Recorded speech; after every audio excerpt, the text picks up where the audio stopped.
Grade 5တင်ချာအခန်း1ရဲ့သင်ခန်းစာမှာပါတယ်ဒီမှာလေးသက်မှာ138အဲ့ဒီကိန်းရဲ့ဖွဲ့စည်းပုံကိုအတူတူလိုက်ပြီးတော့လေ့လာကြည့်အောင်ဒီမှာဆိုလို့ရှိရင်ခု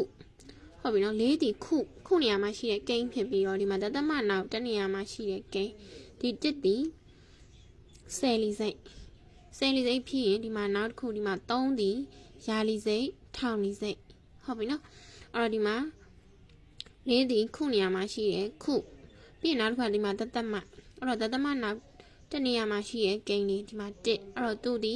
ဆယ်လီစိတ်ပြီးရင်ဒီမှာ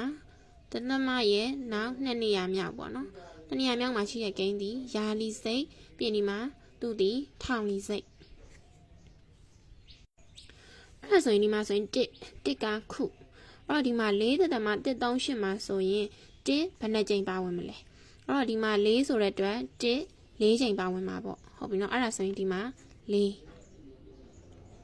ပြီးနောက်တစ်ခုက3ညသမ1ဆယ်လီစိတ်ဟုတ်ပြီနော်ဒီမှာဆိုရင်ဆယ်လီစိတ်တစ်စိတ်အဲ့ဒါဆိုရင်ဒီမှာဒီကိန်းမှာပြန်ကြည့်လိုက်မယ်အဲ့တော့ဆယ်လီစိတ်နေရာမှာ1ဆိုတဲ့အတွက်ဆယ်လီစိတ်ဘယ်နှစိတ်ပါမလဲဆိုရင်ဒီမှာလည်းဆယ်လီစိတ်တစ်စိတ်ပဲပါမှာဆိုတော့3ညသမ1ဒီမှာဆိုရင်တစ်ကြိမ်ဖြစ်မယ်ဟုတ်ပြီနော်ပြီးနောက်တစ်ခုကရာလီစိတ်ဒီမှာဆိုရင်3ညသမ3ည1အဲ့တော့ဒီမှာရာလီစိတ်ဒီမှာဆိုရင်တစ်စိတ်ပေါ့ဒီမှာရာလီစိတ်တစ်စိတ်ဒီမှာက3အဲ့တော့ရာလီစိတ်နေရာမှာ3ဆိုတဲ့အတွက်3ညသမ3ည1ဘယ်နှကြိမ်ဖြစ်မလဲဆိုရင်3ကြိမ်ဖြစ်မယ်အဲ့တော့ဒီနေရာမှာ3ဟုတ်ပြီပြီးရင်နောက်တစ်ခုကထောင်လီစိတ်အဲ့တော့ဒီမှာပေးထားတာဒီထောင်လီစိတ်နေရာမှာက8အဲ့ဒါဆိုရင်ဒီမှာ3ညသမ3ည1ဘယ်နှကြိမ်ဖြစ်မလဲဆိုရင်7ကြိမ်ဖြစ်မယ်အဲ့ဒါဆိုရင်ဒီနေရာမှာ7ဖြစ်မယ်ဟုတ်ပြီနော်ဒီပုံစံလေးရမယ်ဟုတ်ပြီနော်အဲ့တော့ဒီမှာဒီကိန်းဖွဲ့စီမှာ4သက်သမ138မှာဆိုရင်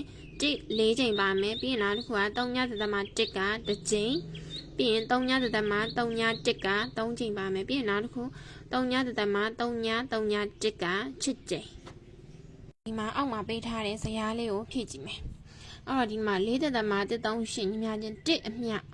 အဲ့တော့ဒီမှာ1 4ချိန်ဆိုတဲ့အတွက်ဒီမှာအမြ4လို့လာမယ်ဟုတ်ပြီနော်ပြီးရင်နောက်တစ်ခါ3ညသမ1အမြဆိုဒီမှာ3ညသမ1တ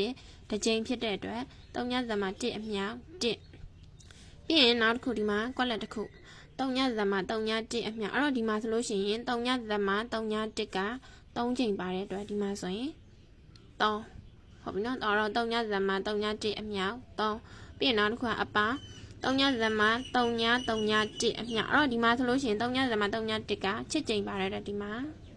8အဲ့ဆိုဒီပုံစံလေးဖြစ်သွားမယ်